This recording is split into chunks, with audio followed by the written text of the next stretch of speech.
सवाल है कि मान लिया जाए एक रड है,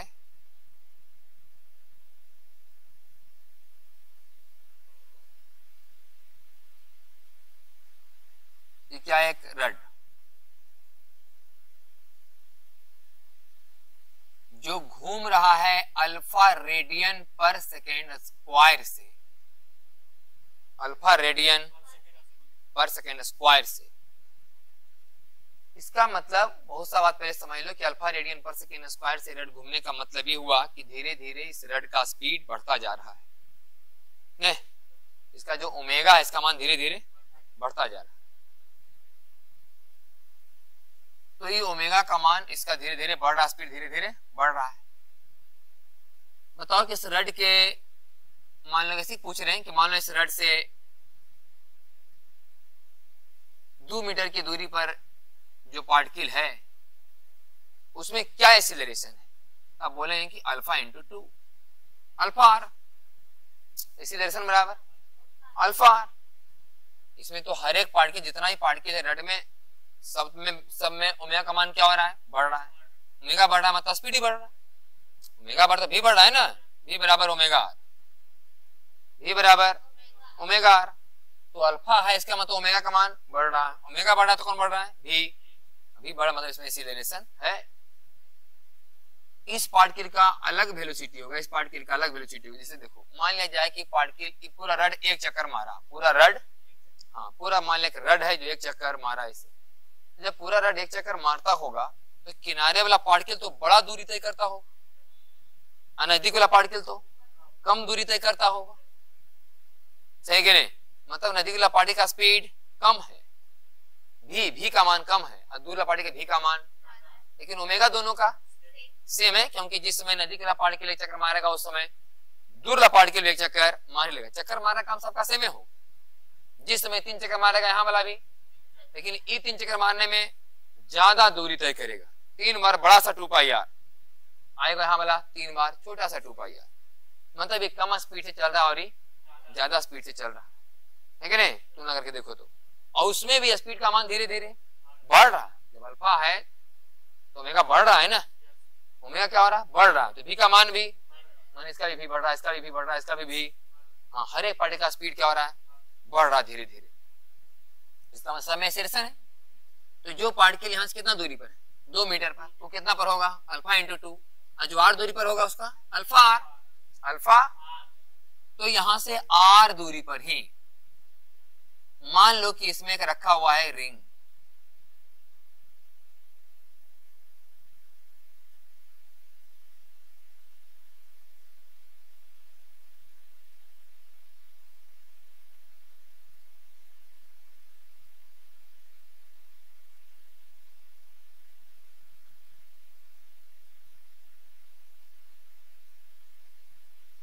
ये क्या रखा है, एक रिंग जिसका मास m है, कितना है मास, और कितना दूरी पर है, r दूरी पर। रिंग और रड के बीच में फ्रिक्शन भी है, रिंग और रड के बीच में फ्रिक्शन भी है म्यू, रिंग और रड के बीच में क्या है, फ्रिक्शन भी है म्यू। लेकिन ये बात तो तय है कि जहां पर रिंग रखा हुआ है, रिंग भी एक्सीलरेशन है कि नहीं, रिंग में क्या है, कितना एक्सीलरेशन है, अल्फा आर, अल्फा आर, है कि नहीं। सवाल क्या है कि जैसे कि अल्फा रेडियन पर सेकेंड स्क्वायर से शुरू हुआ, तो शुरू में तो ओमेगा का मान 0 होगा, शुरू में ओमेगा का मान क्या रहा होगा, 0 रहा होगा, शुरू में ओमेगा का मान क्या रहा होगा, 0। फिर धीरे धीरे ओमेगा का मान बढ़ना शुरू होगा, बढ़ना शुरू होगा, तो बाहर की तरफ इस पर लगने वाला फोर्स भी बढ़ेगा, ठीक है नहीं। जैसे से ओमेगा का मान बढ़ेगा, इस पर बाहर की तरफ लगने वाला फोर्स भी बढ़ेगा, रिंग पर बाहर की तरफ लगने फोर्स भी बढ़ेगा। हाँ, एक रड है, रड में रिंग डाला हुआ है, रड में रिंग, और जो रड क्या है, घुमाया जा रहा है, कैसे घुमाया जा रहा है, अल्फा रेडियन पर सेकेंड स्क्वायर से, मैंने रड का जो स्पीड धीरे धीरे बढ़ रहा है। इसका मतलब जैसे ओमेगा का मान बढ़ेगा, इस पर लगने वाला फोर्स भी बाहर की तरफ बढ़ेगा, जिसका वैल्यू होता है M omega square R, M omega square. तो बताओ कि किस ओमेगा पर जाकर के, मैंने ओमेगा का मान मैक्सिमम कितना होना ताकि रिंग स्लिप ना करे, मान यहीं पर बना रहे, ऐसा नहीं कि आगे की ओर फेंका जाए। सही कि नहीं? ओमेगा को मैक्सिमम मान बताइए, उससे ज्यादा फिर कीजिएगा तो फेंका जाएगा, बाहर की ओर घसकना शुरू हो जाएगा। लेकिन उतना ही ओमेगा का मान बताना उस समय जिस समय क्या है यहीं पर रहे, आगे की तरफ स्लिप। सवाल है कि find omega maximum for which ring does not slip, ring slip नहीं करना चाहिए, रिंग जो है स्लिप नहीं करना चाहिए। आप अगर सोचे रिंग के बारे में तो रिंग पर कितना फोर्स बाहर लगता होगा, m ओमेगा स्क्वायर r।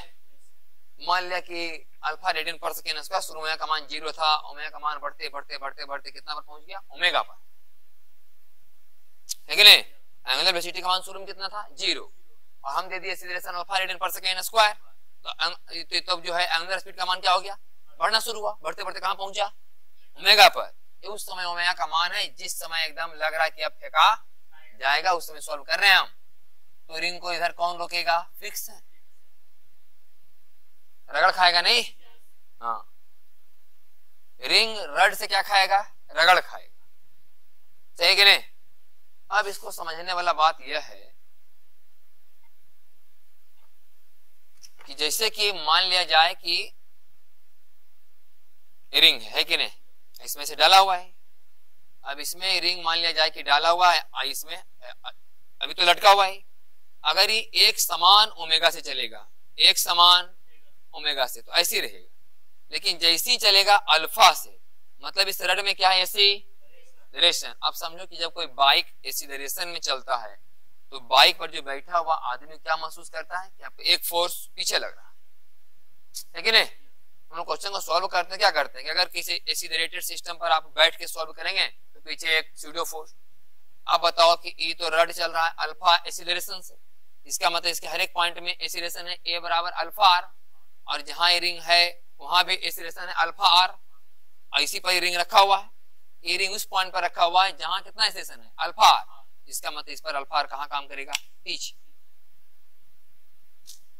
सही कि नहीं? इस पर अल्फा आर कहां काम करेगा, पीछे। यही अल्फा आर जो पीछे काम करेगा एक्सीलरेशन, अगुने इसका मास, वही यहां देगा नॉर्मल फोर्स। क्या देगा, ये नॉर्मल फोर्स देगा, है कि नहीं? जब ये चलेगा ऐसे एक्सीलरेशन से तो पीछे दबाएगा इसे, तो पीछे कितना फोर्स रहेगा, m into alpha R, m a m, लेकिन a बराबर अल्फा आर, a बराबर, यही क्या देगा हमको, नॉर्मल। मेन समझना ये है कि जब ये चल रहा है अल्फा एक्सीलरेशन से अल्फा से, तो चूंकि r दूरी पर वाला पॉइंट का एक्सीलरेशन कितना होगा, अल्फा आर। रिंग में तो वही रखल है, मतलब रिंग वहां रखल है जहां वाला पार्टिकल एक्सीलरेशन अल्फा आर है। इसका मतलब है कि रिंग पर अल्फा आर पीछे काम करेगा, और इसे मास से गुना करेंगे तो इस पर पीछे वाला फोर्स निकल जाएगा, m अल्फा आर, है कि नहीं? तो या तो फिर ऐसे समझो कि ये जो नॉर्मल है, जैसे समझ सकते हैं अगर आप सर्कुलर मोशन की तरफ सॉल्व करेंगे तो लिखेंगे कि आगे की तरफ इसका कितना एक्सीलरेशन है, अल्फा आर, इसका मतलब रिंग का भी कितना एक्सीलरेशन है, अल्फा आर, तो लिखो m इंटू अल्फा आर बराबर नॉर्मल, दोनों बराबर m इंटू अल्फा आर। सही कि नहीं?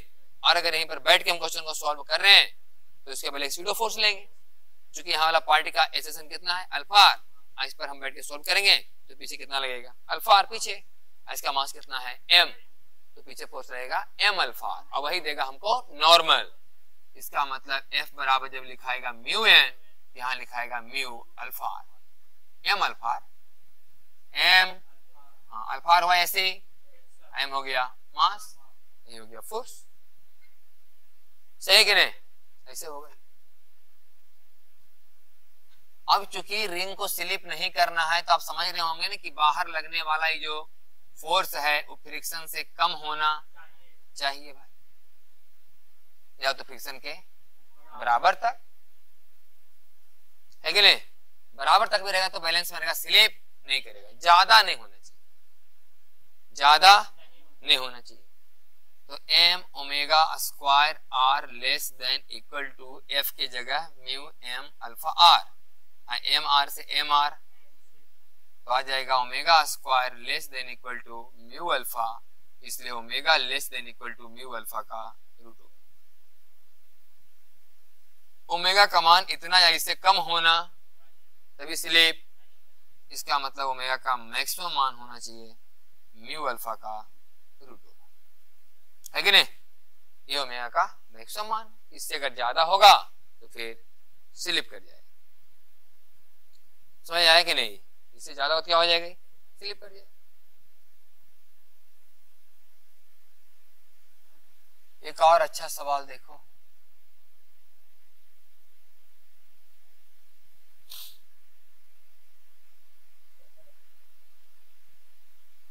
मान लें कि एक डिस्क है, क्या एक डिस्क है,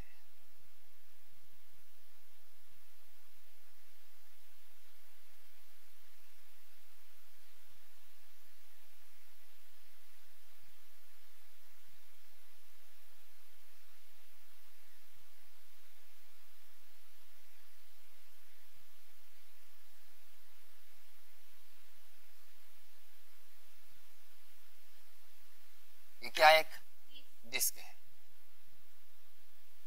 डिस्क है, वुडन डिस्क, लकड़ी का एक डिस्क, इसी एक्सिस के अबाउट ही घूम रहा है ओमेगा रेडियन पर सेकेंड से, डिस्क घूम रहा है ओमेगा रेडियन पर सेकेंड से, ओमेगा रेडियन पर सेकेंड से डिस्क मैंने घूम रहा है, और डिस्क में ही ना एक गड्ढा काट दिया गया है, लकड़ी को खुरच खुरच कर एक गड्ढा बना दिया गया। क्या बना दिया गया? एक गड्ढा बना दिया गया, बीच में काट करके हटाया नहीं गया है, ठीक है ना? ऐसा नहीं समझना कि पीछे से काट करके एकदम हटा दिया गया, हटाया नहीं गया, बस क्या बनाया गया? गड्ढा बनाया गया। और ये गड्ढा पूरा का पूरा कैसा है? स्मूथ, स्मूथ गड्ढा है। कैसा गड्ढा है? स्मूथ गड्ढा। और ये जो डिस्क है जिसका रेडियस भी बताया गया है कि रेडियस इसका आर है, ये डिस्क का रेडियस कितना है? आर। घूम रहा था ओमेगा रेडियन पर सेकेंड से, ओमेगा रेडियन पर सेकेंड से। अचानक कोई आदमी यहां से आर दूरी पर एक बॉल को रख दिया। क्या रख दिया? एक बॉल को, स्मॉल बॉल। वो गड्ढा में क्या रख दिया? एक छोटा सा बॉल। अभी जब बॉल रखा गया, चूंकि तो घूम रहा है भाई, तो बाहर एक फोर्स लगेगा इस पर, लेकिन जैसी फोर्स लगेगा तो गड्ढा धर के बाहर चलना शुरू कर देगा, है कि नहीं? जब कोई पार्टिकल सर्कुलर मोशन करेगा तो बाहर लगेगा ना एक force, centrifugal force, centrifugal force लगेगा। तो ये बाहर जो फोर्स लगेगा उस कारण से ही निकलना शुरू कर देगा गड्ढा धर के एकदम, है कि नहीं? सवाल यह है कि जब ये कहां पहुंचेगा? पॉइंट टी पर। तो find velocity of ball at point P। Find velocity of ball at point P। जब ये घूमने के कारण इसको क्या लगेगा? फोर्स लगेगा ना, तो गड्ढा को धर करके और धीरे धीरे आगे बढ़ना शुरू करेगा।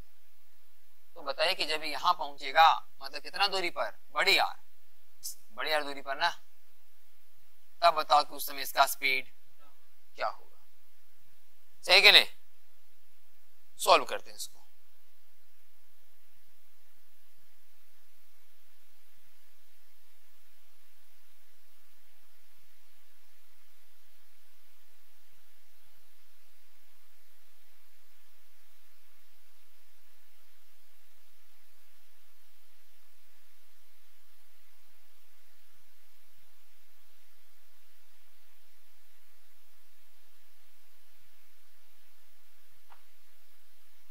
देखो यहां, जैसे कि मान लिया ही गड्ढा है,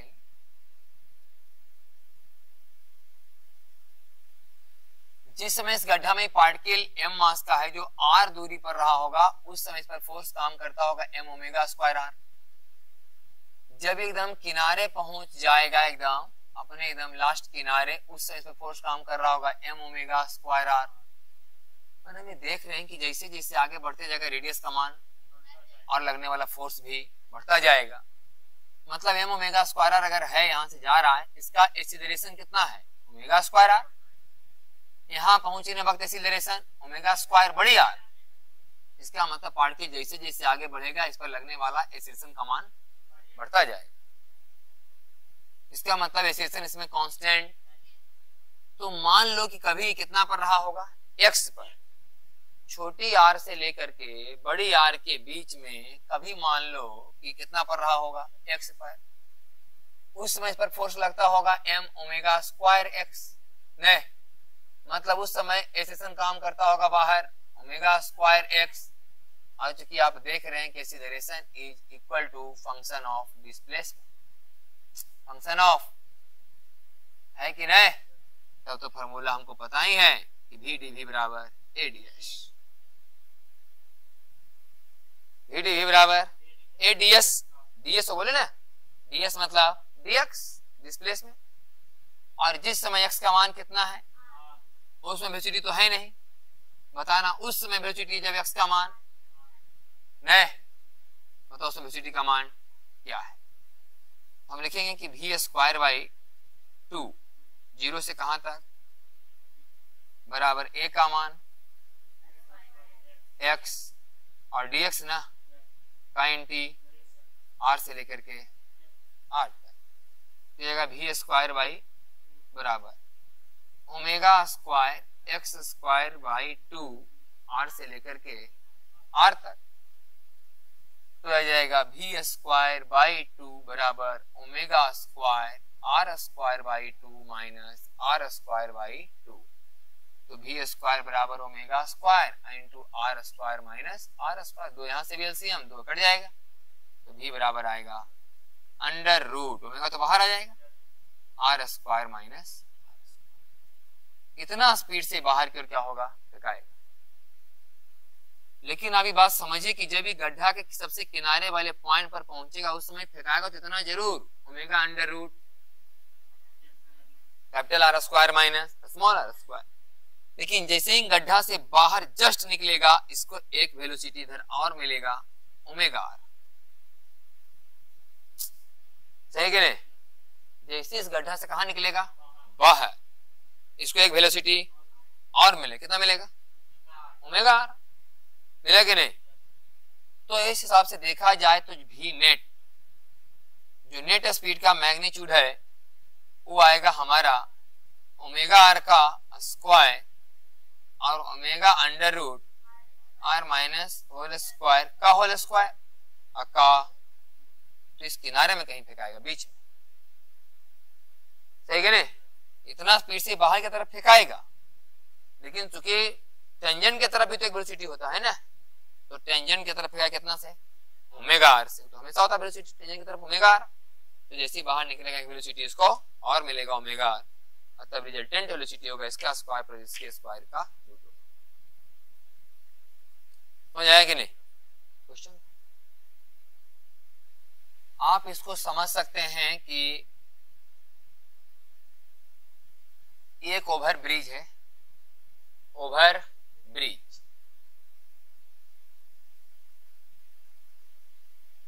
या ब्रेकर ढंग से भी दोनों की है, ब्रेकर या ओवर ब्रिज। ब्रेकर भी ऐसा ही रहता है, जैसे बाईपास पास में जाओ तो एक ऐसा क्या रहेगा breaker, speed breaker, speed breaker ऐसे रहता है। या तो समझ लो कि ओवर ब्रिज है एक,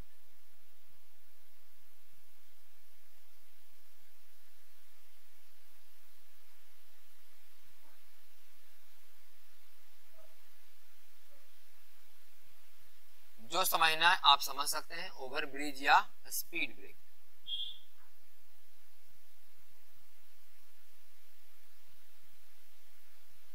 इसका रेडियस कितना है आर,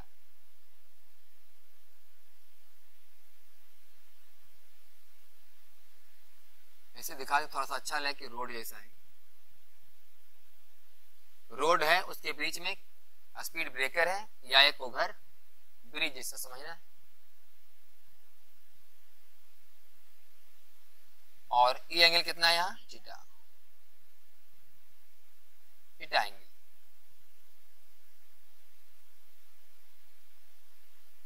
सवाल ये है कि जब इसके सबसे ऊपर वाले पॉइंट से जब ये गुजर रहा होगा कोई कार या कुछ भी, तो कितना स्पीड इसका होना चाहिए ताकि कांटेक्ट नहीं छोड़े। कितना स्पीड इसका यहाँ होना चाहिए ताकि कांटेक्ट नहीं छोड़े। यहाँ पर हाईएस्ट पॉइंट पर, कहां पर, हाईएस्ट पॉइंट, कितना स्पीड होना चाहिए ताकि कांटेक्ट नहीं छोड़े। जब यहां से कोई कार गुजरता होगा, कोई भी गुजरता होगा, इस पर कौन कौन सा फोर्स काम करता होगा।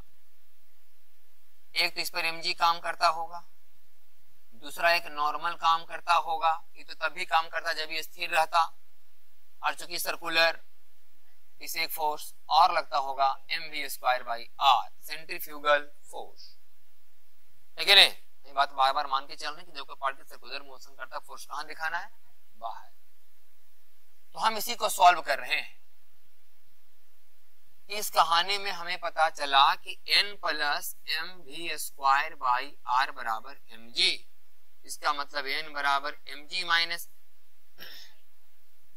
mv²/r, और n का मान हम सॉल्व करना चाहते हैं कि 0 से बड़ा होना, मतलब कांटेक्ट न छूटे। n का मान 0 से बड़ा होना मतलब कांटेक्ट नहीं छूट रहा है, क्योंकि कांटेक्ट है तब तो n का मान कुछ तो है। n का मान 0 से बड़ा है मतलब कुछ तो है n का मान भाई, मतलब कांटेक्ट फोर्स कुछ है, मतलब कांटेक्ट अभी छूटा नहीं है। For does not leave contact, contact नहीं छूटने के लिए n का मान 0 से बड़ा होना चाहिए। तो mg माइनस mv² का मान 0 से बड़ा होना, m कॉमन ले लेंगे तो बचेगा g माइनस v² बड़ा होना। इसका मतलब v² कम होना चाहिए किससे, g से, नहीं बड़ा होना चाहिए, g नहीं, हम तो हटा दे 0, तो g बड़ा हो गया v²/r से, या लिखेंगे v²/r लेस देन g, या v² लेस देन rg, या v लेस देन √rg। नहीं, √rg, अंडर रूट इतना वेलोसिटी या उससे कम होना चाहिए तो कांटेक्ट, इसका मतलब इसका मैक्सिमम वेलोसिटी होगा √rg। मैक्सिमम कितना होगा, √rg। तो ये सब लोग समझाते हैं कि जैसे कि मान लिया जाए गांव में, मान लिया देखा कि ब्रेकर दे रहेगा एकदम थोड़ा सा एकदम उठा करके, ऐसे डायरेक्ट ऐसे ब्रेकर देगा एकदम गांव वाला में, जिसका अगर रेडियस देखा जाए तो थोड़ा क्या है, कम है। बाईपास में देखेंगे, मेन बाईपास में जो ब्रेकर रहेगा एकदम ऐसे, मेन बाईपास में जो ब्रेकर रहेगा एकदम ऐसे रहेगा, इसका रेडियस देखा जाए तो थोड़ा ज्यादा है कि नहीं, इसका रेडियस क्या होता है, थोड़ा बड़ा होता है। और जो गांव में ब्रेकर है तो उसका रेडियस थोड़ा छोटा होता है। अब रेडियस कम रहेगा तो भी का मैक्सिमम मान भी कम ही आएगा, और रेडियस बड़ा रहेगा तो भी का मैक्सिमम मान भी ज्यादा रहेगा। इसीलिए गांव वाला ब्रेकर पर देखें कि हम लोग कम ही वेलोसिटी से चलेंगे तो गाड़ी उछल जाए, और जो है बाईपास में जो ब्रेकर रहेगा उस पर थोड़ा अच्छा स्पीड दो तो उछलेगा नहीं, क्योंकि वहां रेडियस बड़ा है। और भी का मैक्सिमम किस पर डिपेंड करता है, रेडियस पर। रेडियस जितना बड़ा रखिएगा उतना ज्यादा मैक्सिमम वेलोसिटी आप दे सकते, सही है नहीं। ये फॉर्मूला है √rg, जिससे बात समझा जा सकता है कि छोटा सा ब्रेकर जो रहता है एकदम ऐसे, गांव में क्या पोल वोल दे दिया, गिरा दिया, ऊपर से सीमेंट दे दिया, गोलियां दिया, एकदम पूरा उठा हुआ ब्रेकर है। इसलिए इसका रेडियस माने रेडियस कम होने के कारण यहाँ पर कम ही वेलोसिटी दे पाते हैं हम लोग। थोड़ा सा ब्रेकर ज्यादा देना चाहें तो तुरंत उछल जाएगा। मैंने भी का मैक्सिमम मान का जो वैल्यू है बहुत कम है, और यहाँ भी के मैक्सिमम मान का वैल्यू थोड़ा ज्यादा हो। ये तो यहाँ से आप स्पीड ब्रेकर वाला बात समझ सकते हैं। अगर इसे आप ओवर ब्रिज समझ रहे हैं, क्या समझ रहे हैं, ओवर ब्रिज, इसका मतलब आपको पता चल गया कि ओवर ब्रिज के सबसे हाईएस्ट पॉइंट, ओवर ब्रिज के सबसे कितना वेलोसिटी होना चाहिए, √rg। हम जानना चाहते हैं कि एकदम सबसे निचली पॉइंट पर, जहां पर वह ब्रिज एकदम समाप्त होने, वहां कितना वेलोसिटी होना चाहिए भाई, ताकि कांटेक्ट नहीं छोड़े, सही है नहीं। ये तो हम बताए कहां का, हाईएस्ट पॉइंट का। ये हाईएस्ट पॉइंट पर कितना वेलोसिटी होना चाहिए ताकि कांटेक्ट नहीं छोड़े, n से बराबर √rg। Under root R G. लेकिन अगर सबसे हम किनारे वाला पॉइंट पर देखिए जहां वह बीच समाप्त होने वाला, उसके बाद एकदम रूट सपाट होने वाला है, हॉरिजॉन्टल होने वाला है, वहां कितना वेलोसिटी होना चाहिए। तो यहाँ एम जी से काम करेगा और एम जी का दो टुकड़ा होगा, एक एम जी कॉस थीटा और एक एम जी साइन थीटा, और एक नॉर्मल और एक सर्कुलर मोशन के चलते M V dash square by R. मान लो यहाँ स्पीड कितना है वी डैश, यहाँ भी था ना, यहाँ कितना मान लो कि वी डैश स्पीड है, वहां स्पीड कितना माने थे हम लोग वी, यहाँ मान लो कि स्पीड कितना है वी डैश, तो बाहर कितना फोर्स लगेगा एम वी डैश का स्क्वायर बाई आर। इसका मतलब इस कहानी में हो जाएगा N plus M V dash का स्क्वायर बाई आर बराबर एम जी कॉस थीटा, है कि नहीं। तो एन बराबर आएगा M G cos theta minus M V dash का स्क्वायर बाई आर, है कि नहीं। और फिर वही कांटेक्ट नहीं छोड़ने के लिए एन का मान 0 से बड़ा होना चाहिए, for does not leave contact, contact नहीं छोड़ना है, इसके लिए एन का मान 0 से बड़ा होना चाहिए। जब एन का मान 0 से बड़ा होना चाहिए, इसका मतलब ही हुआ कि M G cos theta minus M V dash square by R का मान 0 से बड़ा होना चाहिए। एम तो कॉमन हो जाएगा, तो बचेगा G cos theta minus V dash का स्क्वायर बाई आर 0 से बड़ा, माने जी कॉस थीटा बड़ा होना चाहिए वी डैश स्क्वायर बाई, माने V dash square by R छोटा होना चाहिए जी कॉस थीटा से। यहां से आ जाएगा V dash less than R G cos theta का रूट, मतलब under root R G cos theta, under root R G cos theta यहाँ पर स्पीड होना चाहिए, तब तक वो कांटेक्ट नहीं छोड़ेगा। फिर हम तुलना करते हैं कि देखिए हाईएस्ट पॉइंट पर आंसर आया था अंडर रूट आर जी, और सबसे किनारे आया है answer under root R G cos theta, और ये बात पक्का है कि अंडर रूट आर जी का मान ज्यादा होगा under root R G cos theta से, क्योंकि कॉस थीटा का मान हमेशा होगा 1 से कम, थीटा का कोई मान ले लीजिए 0 छोड़ करके, तो हमेशा आएगा कॉस थीटा का मान 1 से कम ही आएगा। तो ये वाला मान अंडर रूट आर जी बड़ा मान है, ये वाला मान छोटा मान है। मतलब अगर यहाँ पर 10 का स्पीड अगर मैक्सिमम बर्दाश्त करता है, 10 से ज्यादा होने पर अगर कांटेक्ट छोड़ रहा है, तो यहाँ पर कहीं 4 और 5 में कांटेक्ट छोड़ देगा। मतलब यहाँ पर अगर 10 के स्पीड में कांटेक्ट छोड़ने वाला है, तो आगे बढ़ने पर कहीं 9 के स्पीड पर ही कहीं छोड़ देगा, कहीं 8 पर ही छोड़ने वाला होगा, कहीं 7 पर ही, कहीं 6 पर ही, कहीं 5 पर ही, सही है नहीं। तो जनरली सवाल इसमें क्या आता है कि इस ट्रैक पर किसी गाड़ी को कितना चाल से लगातार चलना चाहिए, स्पीड बढ़ाना घटाना नहीं है, कितना चाल से लगातार चलना चाहिए ताकि कहीं कांटेक्ट नहीं छोड़े। तो हम आंसर यहाँ वाला देंगे। अगर यहाँ 10 पर छोड़ने को तैयार है कि 10 से ज्यादा होने पर छोड़ने वाला, यहाँ 5 से ज्यादा होने पर छोड़ने वाला, इसका मतलब पूरा रोड पर 5 के स्पीड से आइए तो कहीं कांटेक्ट नहीं छोड़ेगा, 5 से ज्यादा जहां से आइएगा यहीं छोड़ देगा कांटेक्ट। और सवाल पूछता है कहीं कांटेक्ट नहीं छोड़े, तो हमेशा किनारे वाला आंसर देना है जहां सबसे डेंजरस पॉइंट, सही कि नहीं। यही क्वेश्चन है। बहुत सा क्वेश्चन को सॉल्व करने के लिए ये कंसेप्ट बहुत काम आएगा। जैसे कि हम लोग पढ़ते हैं कि सर्कुलर मोशन 2 तरह का है कि नहीं, एक यूनिफॉर्म और एक नॉन यूनिफॉर्म। एक यूनिफॉर्म और एक नॉन यूनिफॉर्म। तो यूनिफॉर्म सर्कुलर मोशन में जो होता है नेट एक्सीलरेशन एक ही होता है, सिर्फ v स्क्वायर बाई आर, जो सेंटर की तरफ काम करता है। लेकिन नॉन यूनिफॉर्म सर्कुलर मोशन में जो नेट होता है वो होता है v स्क्वायर बाई आर का whole square plus alpha R का होल स्क्वायर का रूट ओवर। क्योंकि नॉन यूनिफॉर्म सर्कुलर मोशन में तो 2 एक्सेशन होता है, एक डायरेक्शन चेंज करने वाला और एक मैग्नी। तो डायरेक्शन वाला है v स्क्वायर बाई आर और मैग्नीट्यूड वाला अल्फा आर, और दोनों के बीच कोण डिग्री होता है 90 डिग्री। तो वेक्टर के नियम से जोड़ेंगे तो इतना आंसर आए। और एक बात आप फ्रिक्शन से सीखे थे कि चूंकि एक्सीलरेशन का मान हमेशा होता है less than equal to mu G, less than equal to mu G, हमेशा नेट एक्सीलरेशन का वैल्यू होना चाहिए less than equal to mu G. Mu G से ज्यादा एक्सेलरेशन न दिया जा सकता है, न उससे ज्यादा डिसेलरेशन। किसी भी पार्टिकल का मैक्सिमम एक्सेलरेशन और डिसेलरेशन किसी भी सरफेस पर कितना होता है, म्यू जी। तो इस तरीका से आप फ्रिक्शन को और सर्कुलर मोशन को रिलेट करके ये बात समझ सकते हैं कि अगर यूनिफॉर्म सर्कुलर मोशन का सवाल रहेगा तो हम लिख लेंगे कि v square by R less than equal to mu G, इसको सॉल्व करेंगे।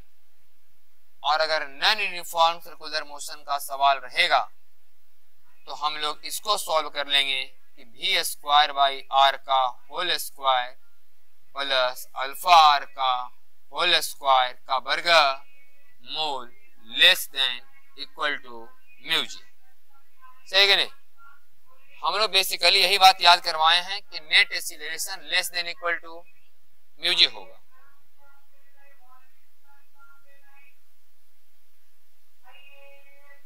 तो नेट एक्सीलरेशन कितना होगा, less than equal to mu G. और यूनिफॉर्म में होता है नेट कितना, v स्क्वायर बाई आर, और नॉन यूनिफॉर्म में होता है बोला ना। तो अगर नॉन यूनिफॉर्म सवाल का कोई भी नॉन यूनिफॉर्म मोशन का कोई भी सिंपल सवाल सॉल्व करना हो आप यहां से सॉल्व करें। बहुत सा मान पूछेगा, कभी कभी म्यू का मान पूछेगा, कभी अल्फा का मान पूछेगा, कभी v का मान पूछेगा, कभी v को तोड़ो तो v बराबर ओमेगा आर, तो ओमेगा का मान आप निकाल सकते हैं। लेकिन इसी फार्मूला से आप सब निकाल सकते हैं। फार्मूला की तरह नहीं सोचना है, ये तो सब याद है पहले से, खाली तो फ्रिक्शन में पढ़वे के थे म्यू जी। और यहाँ तो एक ही होता है v square by R less than equal to mu G. तो सिंपल सर्कुलर मोशन में अगर मैंने पता चल जाए क्वेश्चन की यूनिफॉर्म सर्कुलर मोशन का है, यहाँ सॉल्व कर लो, नॉन यूनिफॉर्म सर्कुलर मोशन का है, यहाँ सॉल्व कर लो। इसमें आपको radius, velocity, v, omega, r ये सब का मान आसानी से निकाल सकते हैं, है कि नहीं? और रहने देते